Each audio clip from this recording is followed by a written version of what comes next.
Колькасць палітычных вязняў у нашай краіне сёння павялічылася адразу на 9 асобаў. Цяпер у Беларусі 176 чалавек, якія пазбаўленыя волі выключна па палітычных матывах. 21 гадзіна ў студыі Кірал Смеглікаў і пра галоўнае за панядзелак. Хакейны чэмпіянат пад вялікім пытаннем. Міжнародная федэрацыя разумее, што свята не атрымаецца ў Мінску, і ўжо афіцыйны Мінск разумее, што свята не атрымаецца. Палітычныя расправы ў культурніцкай сферы Магілёву. Дзякуючы Алексею Батюкову, Магілёўскі музей гісторыі Магілёва стаў аднім з самых вядомых у нашай краіне Рэспубліка Беларусь. Змаганне з каронавірусам і людской боязю ў Карпатах. Калі мы прыйшлі да пацыента, каб узяць мазок на ПЛР-тэст, мы былі цалкам апранутыя ў ахоўныя касцюмы. Нас ледзь не пабілі, бо баяліся. Пасля прэзідэнцкіх выбараў Беларусь пазбавілася ўжо 3 буйных міжнародных турніраў. Сусветнай шахматнай алімпіяды, турніру па лёгкай атлетыцы і чэмпіянату па фехтаванні. Цяпер пад пытаннем чэмпіянат свету па хакеі 2021. Пра немагчымасць чэмпіянату ў Беларусі сёння заявіў і кіраўнік Федэрацыі хакея Фінляндыі. Працягне Александр Пуціла. Латвія катэгарычна выступіла супраць партнёрства з Беларуссю ў правядзенні 84-го чэмпіянату планеты. У выніку масавых рэпрэсій у краіне да гэтага часу ніводная зборная свету, акрамя России, не пацвердзіла свайго прыезду ў Мінск. І Лукашенко хіба змірыўся. А как вы считаете, все-таки чемпионат мира по хоккею пройдет в Минске? Есть шанс? Мы особо не паримся. Пройдет, пройдет, не пройдет, не пройдет. Но оснований для того, чтобы он не прошел, на миллиметр даже нет. Это будет позор полный.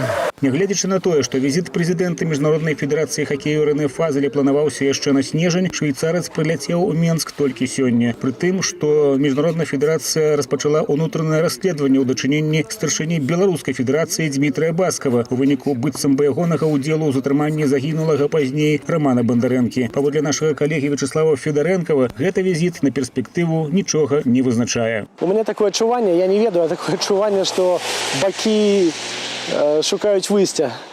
І Міжнародная федэрацыя разумее, што свята не атрымаецца ў Мінску, і ўжо афіцыйны Мінск разумее, што свята не атрымаецца, гэта будзе толькі праблемай для тых самых уладаў. З эканамічнага ж гледжання варта памятаць, што хакей не настолькі прыбытковы, як той футбол, а Міжнародная федэрацыя не настолькі заможная арганізацыя, каб пазбегчы стратнасці імпрэзы. Тут просто пусціць пыл у вочы сусветнай супольнасці, паказаць, што Беларусь такая, як і ўсе, хаця насамрэч ось апошнія падзеі паказваюць, што гэта краіна-ізгой, самы натуральны, таму што нельга праводзіць такого кшталту сусветныя спаборніцтвы ва ўмовах, калі фактычна больш за 1,5 сотні палітвязняў, сотні людзей чакаюць судоў і десяткі тысяч, там ужо больш за 40 тысяч, напэўна, прайшлі праз турмы, былі затрыманыя, асуджаныя. Але Лукашенко ўсю адказнасць перакладае на Міжнародную федэрацыю хакею. Сумеет федерация хоккея международная устоять против давления, значит, мы проведем чемпионат мира.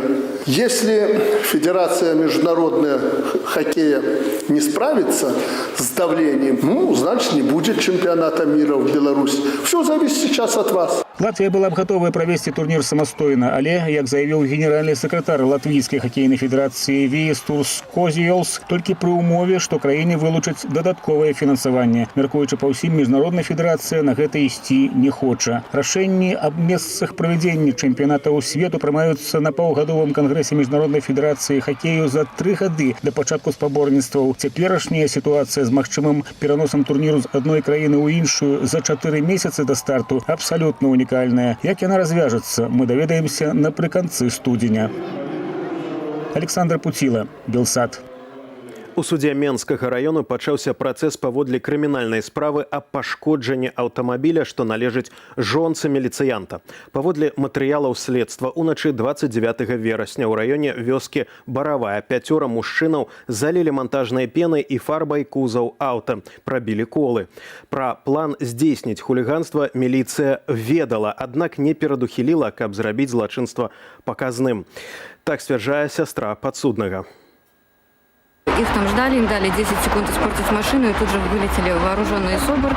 Велась оперативная ночная съемка. Всего в преступлении участвовали 9 человек. Писали нам в новостях, что словили всех участников 5. То есть где 4 человека непонятно, и в заборе, дом огражден забором, прорублено было отверстие.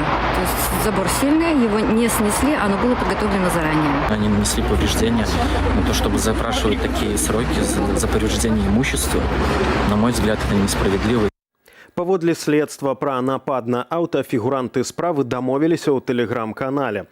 Затрымлівалі іх супрацоўнікі губазіку і СОБРу, якія пры гэтым выкарыстоўвалі зброю. Стралялі. Адзін з падсудных быў моцна збіты. Апроч як за пашкоджанне аўтамабіля 2 з 5 мінчукоў судзяць таксама паводле дадатковых артыкулаў за сродкі і прадметы, знойдзены ў іх дома пасля ператрусаў. Раней абвінавачаныя не прыцягваліся да крымінальнай адказнасці. МУС сцвярджала, што мужчыны актыўна удзельнічалі ў акцыях пратэсту.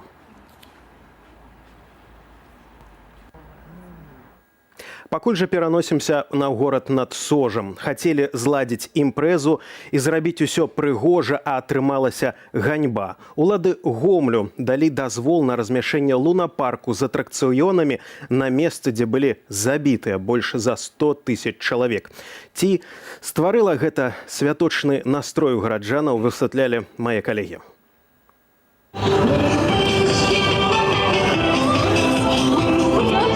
Святочны настрой для гараджанаў спрабавалі стварыць улады Гомля, ды арганізавалі на плошчы паўстання лунапарк з атракцыёнамі, гучнаю музыкай і фастфудам. Толькі гомельцы кажуць, што гэта не месца для забаваў. Тут у часе вайны забілі больш за 100 000 савецкіх грамадзянаў.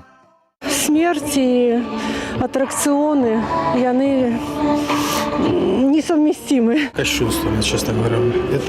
Я это не приветствую. Наверное, для города важнее все-таки вот это вот сейчас выступление вот этих вот лунопарков, чтобы какая-то казна в городе, конечно, пополнялась. Конечно, плохо. Это ж святое место, где погибло так много людей. Можно было найти этому другое место совсем. Не совсем удачно это все решение. Вот. Но, как говорится, кто спрашивает. У 2000-е гады беларускія хрысціянскія дэмакраты звярталіся да ўладаў з прапановай усталяваць капліцу на гэтым месцы. Улады не згадзіліся, больш затое пачалі часцей ладзіць на месцы трагедыі ўсё больш гучныя імпрэзы. Это просто коммерческая работа. И, люди хотят зарабатывать, пускай зарабатывают. Но можно было бы, конечно, переинвеститься в парк, где для этого все создано и все удобно и логично. Лагер для военнопалонных існаваў на гэтым месцы з 41 до 43 года. Забітых гітлераўцы хавалі ў 150-метровай яміне. Калі яна была запоўненая, трупы пачалі вывозіць у іншыя месцы ды паліць у печах, якія працавалі без перапынку дзень і ноч. Падчас раскопак знайшлі парэшткі больш як 90 000 асобаў. Цяпер іхныя нашчадкі тут бавяцца. Ольга Старасціна, Всеволод Шлыков, Белсат. А мы працягваем аб'ектыў. 3 сотнямі арышту, нібыта за ўдзел у несанкцыянаваным масавым мерапрыемстве, сёння пакаралі гамельчанку Алену Літвінаву. Я ни в чем не виновата. Ёлки на Рождество повеселились, хороводы в маскарад в лесу с глинтвейном, с блинами, с песнями, с плясками. Нават у публічным месцы выражаць сваё меркаванне і праводзіць мірныя сходы гэта гарантаванае права чалавека. А казаць пра лес, калі людзі ў лесе збіраюцца і святкуюць тое ці іншае свята, гэта ўжо в пэўным сэнсе гэтага слова маразм. Суд цэнтральнага раёну Гомлю прызнаў несанкцыянаваным масавым мерапрыемствам загарадны пікнік у лесе з бел-чырвона-белай сімволікай. Затрымалі жанчыну ў мінулую сераду напярэдадні Раства, калі яна ішла на службу ў царкву. У кватэры правялі ператрус, канфіскавалі камп'ютар і носьбіты інфармацыі. 5 дзён замест 3 Алена правяла ў ізалятары. І да навінаў замежжа. Прызнаць Дональда Трампа няздольным кіраваць краінай патрабуюць прадстаўнікі дэмакратычнай партыі ЗША. Яны плануюць правесці праз палату прадстаўнікоў адмысловую рэзалюцыю з заклікам да віцэ-прэзідэнта Майка Пенса на 9 дзён узяць кантроль на сябе. Маюць дэмакраты і яшчэ адзін варыянт – абвясціць Трампу імпічмент. Мае калегі працягнуць. Тэрмінатар з мячом дэмакратыі ў руках супраць Дональда Трампа. Рэспубліканец і экс-губернатар Каліфорніі Арнольд Шварцэнеггер выступіў супраць прэзідэнта. У сваім відэазвароце ён параўнаў амерыканскую палітычную сістэму са сталлю, абвінаваціў цяперашняга гаспадара Белага дому ў хлусні і згадаў пра бацьку, які часцяком распускаў рукі. Шварцэнеггер лічыць гэта наступствамі фрустрацыі ад аўстрыйскага нацысцкага мінулага. Майго бацьку і нашых суседзяў увялі ў аблуду хлуснёй. Я ведаю, да чаго вядзе такая хлусня. Прэзідэнт Трамп няўдалы лідар. Некалі ён увойдзе ў гісторыю як найгоршы прэзідэнт. Добра, што ён хутка страціць сваю значнасць як стары твіт. Праўда, адвярнулася ад Дональда Трампа толькі частка рэспубліканцаў. Прычым некаторым адразу ж давялося сутыкнуцца з суровым норавам прыхільнікаў прэзідэнта. Сенатару рэспубліканцу Лінді Грэяму ў аэрапорце Вашынгтону спатрэбілася абарона паліцыі. Ён адмовіўся падтрымаць спробы сарваць зацвярджэнне вынікаў выбараў. Цяпер прыхільнікі Трампа сустракаюць яго крыкамі «Здраднік». Затое дэмакраты настроены рашуча. Яны гатовыя пачаць працэдуру імпічменту нават за тыдзень да інаўгурацыі Джо Байдена. Калі віцэ-прэзідэнт і кабінет не пачнуць дзеяць, Кангрэс можа быць гатовы да пачатку працэдуры імпічменту. Дональда Трампа абвінавачваюць у падбухторванні да гвалту супраць ураду ЗША. Хаця ён не заклікаў да наўпроставага штурму Капітолію, Трамп паабяцаў сваім прыхільнікам увайсці ў Капітолій разам з імі. Акурат калі кангрэсмены рыхтаваліся зацвердзіць ягонае паражэнне на выбарах. Натоўп без свайго лідара уварваўся ў будынак і ўчыніў пагром. Некаторыя з удзельнікаў уварвання ўжо арыштаваныя. У тым ліку адна з самых яркіх фігураў штурму – прыхільнік тэорыяў змовы Джэйкаб Чэнзлі. Вынік сутыкненняў – 5 ахвяраў, сярод якіх ёсць паліцыянт. У нядзелю ў Вашынгтоне з ушанаваннем пахавалі афіцэра, які загінуў падчас штурму будынку Кангрэсу. Хоць рэспубліканцы і прадстаўнікі Белага дому кажуць пра яднанне нацыі, у палаце прадстаўнікоў большасць менавіта ў дэмакратаў. А значыць, дакумент пра пачатак працэдуры адхілення ад улады Трампа мае ўсе шансы на поспех. Далей слова за сенатам ЗША. Але яго паседжанняў не планавалі да ўступлення на пасаду новага прэзідэнта. Сабрацца раней можна толькі пры згодзе ўсіх сенатараў, а гэта практычна нерэальна. Аднак галасаванне ў верхняй палаце Кангрэсу магчымае і пасля інаўгурацыі Байдена. Гэта мае не толькі сімвалічна значэнне. Яшчэ ніхто з прэзідэнтаў ЗША двойчы не сутыкаўся з працэдурай імпічменту. Але самае галоўнае, дзверы Белага дому закрыюцца за Трампам назаўжды. Яму могуць забараніць займаць дзяржаўныя пасады. Дзверы ў сацыяльныя сеткі для прэзідэнта ўжо закрыліся. Твітер, які ён выкарыстоўваў як рупар, абвесціў пра пажыццёвае блакаванне Трампа. Пасля стараннага вывучэння апошніх твітаў, акаунта і кантэксту вакол іх, мы назаўжды заблакавалі акаунт з-за рызыкі далейшага падбухторвання да гвалту. Да канца прэзідэнцкага тэрміну Трампа заблакавалі Facebook і Instagram. Бан для прэзідэнта абвясцілі Snapchat і Twitch. Гэтае рашэнне выклікала супярэчлівую рэакцыю. Акрамя абурэння самога Трампа, крытыкі дзеянняў сацыяльных сетак звяртаюць увагу на тое, што рашэнне аб блакаванні прымаецца прыватнымі кампаніямі, якія самі вызначаюць межы дазволенага. Анастасія Русецкая, Ян Маравіцкі, Белсат. І вяртаемся ў Беларусь. Культурніцкая сфера Магілёва атрымала палітычную расправу. У лістападзе мінулага году насуперак жаданню калектыва і грамадскасці звольнілі дырэктара драматычнага тэатру Андрэя Новікава. Цяпер жа такі ж лёс можа напаткаць дырэктара музея гісторыі Магілёва Алексея Бацюкова. Адкуль прыйшла хваля падобных звальненняў у матэрыяле Вольгі Васильевай. Ратуша – сімвал вольнага Магілёва. У хуткім часе можа страціць свайго кіраўніка. З пасады дырэктара музея гісторыі Магілёва, што месціцца ў ратушы, звальняюць Алексея Бацюкова. Ён кіраваў установою цягам апошніх 10 гадоў. Мне падабалася працаваць. І мне працаваць хацелася б далей. Безумоўна, хацелася б далей, потому что было бачна, што калі робіш намаганне, оно прыўносіць эфект, станоўчы эфект. На ініцыятыву Бацюкова музей гісторыі Магілёва здолеў выкупіць гістарычна-культурныя каштоўнасці нацыянальнага значэння, сярод якіх арыгінал статуту Вялікага княства Літоўскага 1588 года. Важная археалагічная знаходка – 500-гадовы меч рыцара, які бараніў Мсціслаў, шмат іншых артефактаў. Дзякуючы Алексею Бацюкову, Магілёўскі музей гісторыі Магілёва стаў аднім з самых вядомых в нашай краіне Рэспубліка Беларусь. Сам працую экскурсаводам, калі прыязджаюць такія турысты, дэлегацыі, вось яны часта замаўляюць, адразу кажуць: "Вот мы хацім наведаць гэты музей. Мы хочам пабачыць той же Казіміра Семяновіча, мастацтва артылерыі, якую пры Бацюкове набылі". 16 лютага Бацюкоў працуе апошні дзень. Далей кантракт з ім не працягваюць. Загадчык музею браў удзел у паслявыбарчых акцыях пратэсту ў горадзе. Ды яшчэ ў жніўні разам з шэрагам калегаў напісаў адкрыты ліст супраць гвалту і за новыя выбары. У такой сітуацыі, калі ты цудоўна разумееш правату, то, власна кажучы, маўчаць — гэта праявіць слабасць, а навошта так рабіць? Это,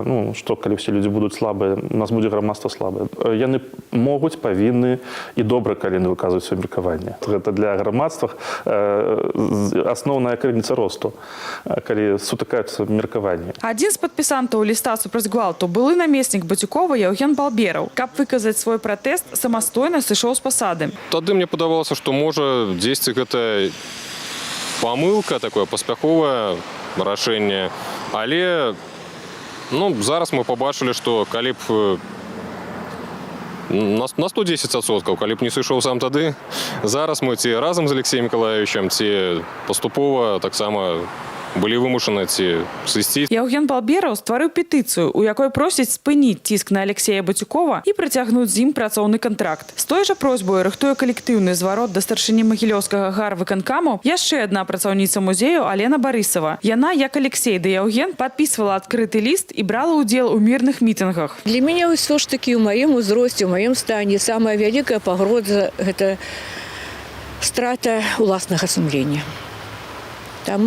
Таму я думаю, што час усё расставіць на свае месцы. Музей гісторыі Магілёва не першая культурніцкая установа, дзе спрабуюць разабрацца з ініцыятыўнымі людзьмі за іхнае меркаванне. Летась у лістападзе з Магілёўскага драматычнага тэатру звольнілі дырэктара Андрэя Новікава, які ў сваю чаргу не пажадаў на загад зверху звольняць сваіх супрацоўнікаў. Ёсць такая спакуса сказаць, што так, вось зараз там звольнілі там гэтага, там Іванова, Петрова, Бацюкова, што там все загнецца. Канешне, усе гэтыя установы, як там і тэатральныя, музейныя, яны будуць функцыянаваць, гэта абавязкова. Але той плённай насычанай працы, той месца як ізюмінкі, што ли, яе ўжо не будзе. І музей гісторыі Магілёва, і драматычны тэатр квітнелі апошнія гады і былі важнымі сімваламі гораду. Ольга Васильева, Белсат. Зачыненыя школы ды забаўляльныя установы з-за каронавіруса. Але не ў Беларусі, ва ўкраіне. Жорсткі лакдаун, уведзены ў краіне ў мінулую пятніцу, працягнецца да 24 студзеня. Аднак дактары мяркуюць, што захада была прынята са спазненнем. Рэпартаж з Карпатаў, дзе мясцовыя лекарцы даводзіцца змагацца не толькі з ковідам, але і з людской боязю перад медычнымі касцюмамі. Ужо вашай увазе.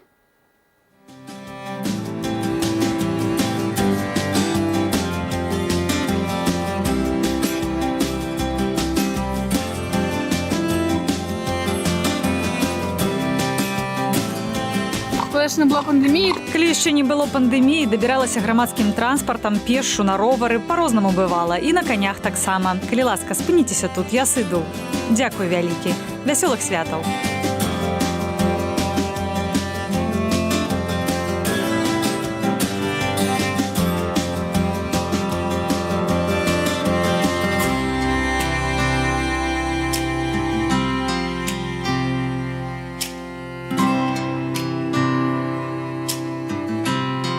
Кашель у мужа ёсць?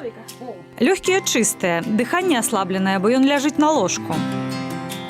2000 пацыентаў. У мяне 2000 пацыентаў. Да пандэміі гэта было не так складана. Цяпер у мяне няма ні часу, ні сілаў.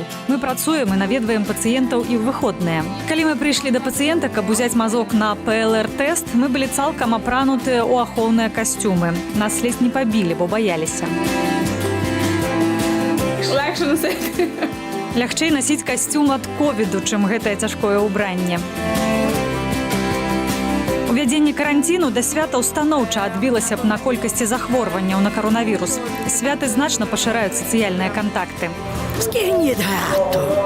Вось бачыце, усе кажуць здымаць маску. Гэта таксама мае пацыенты. Я баюся, каб мяне людзі не пабілі. З касцюмамі ад ковіду тое самае. Бачыце, гэта праўда. Людзі ставяцца да гэтага негатыўна. Я, напэўна, зайду ў царкву памаліцца і здыму маску. Гэта мой выбар, і я гатова рызыкнуць. Я не рэкамендую пацыентам або дактарам рабіць гэтага. Але сённяшняя сітуацыя вымушае мяне гэтак зрабіць. Больш інфармацыі шукайце ў нашым тэлеграм-канале. Адразу пасля аб'ектыву праграма «Размова», у якой Святлана Калінкіна разам з госцем абмяркуюць новую хвалю кампраматаў на беларускія спецслужбы. У студыі працаваў Кірыл Смеглікаў. Добрага вам вечару і заставайцеся з Белсатам.